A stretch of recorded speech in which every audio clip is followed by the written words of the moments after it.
la foi en Jésus-Christ est le seul prérequis pour le salut. Pourquoi cette thématique?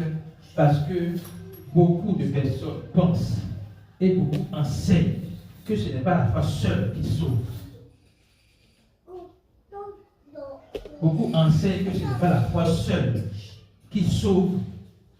C'est la foi plus quelque chose, c'est la foi plus quelque chose, c'est la foi plus quelque chose. Autant de ça, maintenant, c'est que les chrétiens sont embrouillés sur ce qui sauve, sur la personne qui sauve, sur la seule voie du salut.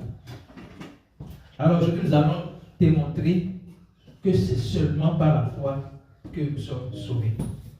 Et pour comprendre ce thème, je voudrais remonter en Genèse.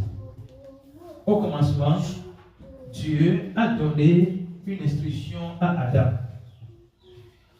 Et Adam a désobéi à l'instruction. Et c'est ainsi qu'il y a eu la chute. C'est ainsi que l'homme a vu qu'il est nu. C'est ainsi que l'homme a vu qu'il a besoin d'un sauveur, qu'il a besoin d'un secours. Mais au commencement, quand Dieu a donné l'instruction à Adam, Adam a désobéi à l'instruction. Dans le fait, ce qu'on constate, c'est la désobéissance. Mais en réalité, il y a un moteur qui a poussé Adam à désobéir. Il y a un motif qui a amené Adam à désobéir. Il y a une motivation qui a amené Adam à désobéir.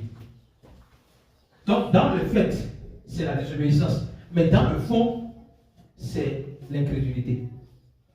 Adam n'a pas cru entièrement, fermement, absolument à la parole de Dieu.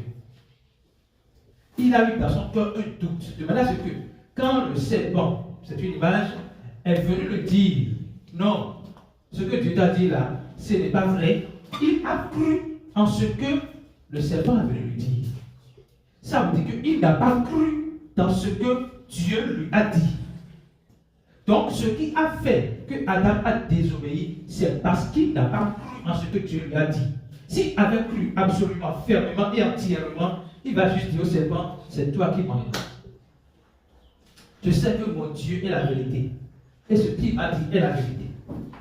Mais comme il n'avait pas cette connaissance de Dieu, comme il n'avait pas cru en Dieu, il a cédé.